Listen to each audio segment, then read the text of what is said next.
Right, let's look at the health side.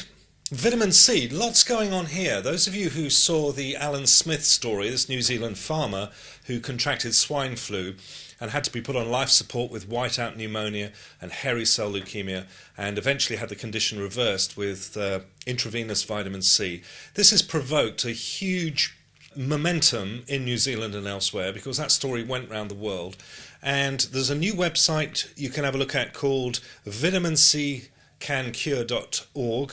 And this has been set up by Dr. Levy to give people plenty of advice and also legal know-how on how to get this. If you've got a relative who is very sick, vitamin C infusions can make the difference between whether they make it or not. So I urge you to have a look at the Alan Smith story, which you'll find on that site, and also the very interesting follow-up where they managed to nail down a couple of these doctors and ask them questions about it.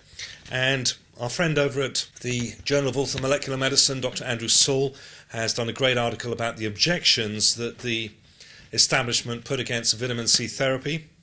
He writes, in massive doses, vitamin C stops a cold within hours, stops influenza in a day or two, and stops viral pneumonia. Many people therefore wonder, in the face of statements like these, why the medical professions have not embraced vitamin C therapy with open and grateful arms. Right, weekly health tip. Discipline is setting your life to some sort of order, choosing goals and sticking to them, planning for your future.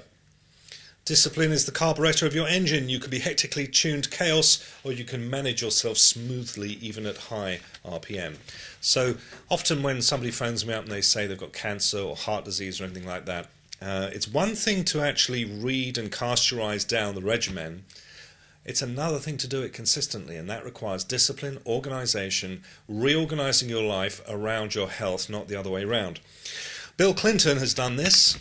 He's had a history of heart disease and problems in that direction. He's turned to a plant-based diet. We actually released this as a weekly health tip a few weeks ago, and to get you to look at it, I actually headed the article, Bill Clinton's done what? Question mark. So anyway, eliminate this everyday food and watch your high blood pressure plunge. Dr. Joseph Mercola writes, it's important to understand that uncontrolled high blood pressure is a very serious health concern that can lead to heart disease and increases your risk of having a stroke. The good news, though, is that following a healthy nutrition plan, along with exercising and implementing effective stress reduction techniques, will normalise blood pressure. But there's key foods that you cut out, which you'll find will make a big difference just in the space of a day or two. I've got a profile here on the common cold and flu. Many of you in the Northern Hemisphere, at any rate, are casting your minds over to whether or not to have the flu jab, and you've had reminders from the local surgery coming in, so do take a look at that. Is pet food actually poisoning our dogs? Rebecca Hosking decided to turn detective when her collie fell ill. What she discovered will alarm every animal lover. We featured this before, but lots of people wanted it again, so we've put that out. Patients' anger after they are unable to opt out of swine flu vaccine despite fears of side effects. Patients' groups have expressed anger over this year's seasonal flu jab program because people are unable to opt out of having the H1N1 vaccine, which has got loads of problems attached to it as well. So just don't go down there. If you don't want to get the flu, if you don't want to get colds, follow the article in this month's bulletin. Get yourself vitamin D optimized, change the diet out, get some exercise, reduce the stress. Terminal cancer patients are routinely exploited by high-profit screening scams even as their death approaches. This is a disturbing article. It's basically saying that the hospitals know these patients are going to die, but they put them in for scans and get paid on them anyway. Can't say I'm surprised, but that's going on, so there's the proof of it. Vitamin D roundup by Natural News. Until recently, the powerful effects of vitamin D have been largely unknown and easily misconstrued. Vitamin D has been tied to preventing cancer, aiding in weight loss, fighting bone fractures and much more. Vitamin D proven far better than vaccines at preventing influenza infections. Pregnant, why you need to demand your vitamin D test. Without a doubt, the most forgotten test of pregnancy. I recommend 5,000 units a day for all pregnant mums, and if your levels of this are low, all kinds of problems can result. Serious life-threatening complaints for you and your bubba. Anti-sun crusaders urge tanning drugs instead of natural sunlight exposure. Enemies of the sun continue to harp on the public about the alleged but unsubstantiated dangers of sunlight exposure. Again, this classic overreaction by environmental groups that the sun is going to kill you. Clearly, if you barbecue yourself, you're going to get a problem. So I'm hopeful that people know about navigating the middle line on this. US teens suffer widespread vitamin D deficiency, even those living in southern states. And vitamin D cuts cancer and heart disease risk by up to 50%. Health-conscious individuals have been closely following vitamin D research for the past decade, as volumes of scientific evidence prove this pre-hormone has been selected to provide critical protection against many inflammatory conditions, and so on and so forth. So, good roundup, getting to the point of it all. And we just come to the end of our Irish Victory Tour. And I want to thank everybody who attended. Just absolutely spectacular to come over to your island again. It's always a joy. And I love that new freeway, by the way, between Galway and Dublin. Took us completely by surprise. Nice surprise.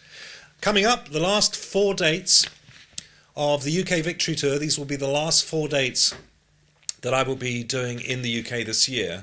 And they are at Guildford, York, Glasgow and Bournemouth. So please get your tickets. We'll be closing the ticketing on the Friday prior to each of those meetings, so do get in and get your tickets at a cut price rate.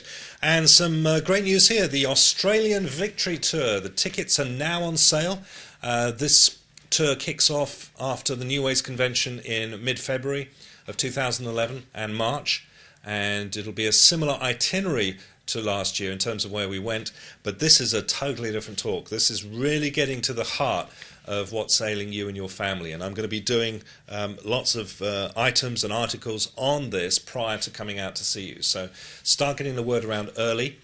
You know, when you're getting with everybody over Christmas time and they say, oh, Aunt Edith has just got cancer or arthritis or whatever, just get right in there and let them know that there are alternatives, and these are very well researched at the highest levels of biochemistry, and frankly you'd be nuts not to do it.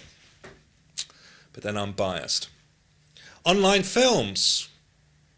3 of them. Heart disease, 40-minute summary on heart disease, 25-minute summary on cancer, 55-minute attitude adjustment, the simple changes one, and I'm seeing that people are having a problem putting together decent grub, so we're going to be doing a 30-minute film on food. Can't promise when that will be out. I'll try to get it done before Christmas time. I always ate the old way. I mean, I was the son of a farmer. You know, you never put your tongue out in my family or somebody would stick a fork in it. It was meat, meat, meat, milk, milk, cook, cook, cook, cook. And boy, did I suffer from that. And many of you know my health complaints early on in my life. Totally different now. And I like good tasting grub the same as the next person. I'm not some sort of food martyr. But this is straightforward to do. You just need to get a little bit of organisation into how you do it. That's it. Nothing else to report. Have a great October. We're going to be back with you in November with another tasty roster of items. In the meantime, if myself or my staff can help in any way at all, please don't hesitate to contact us. All the best. Bye-bye.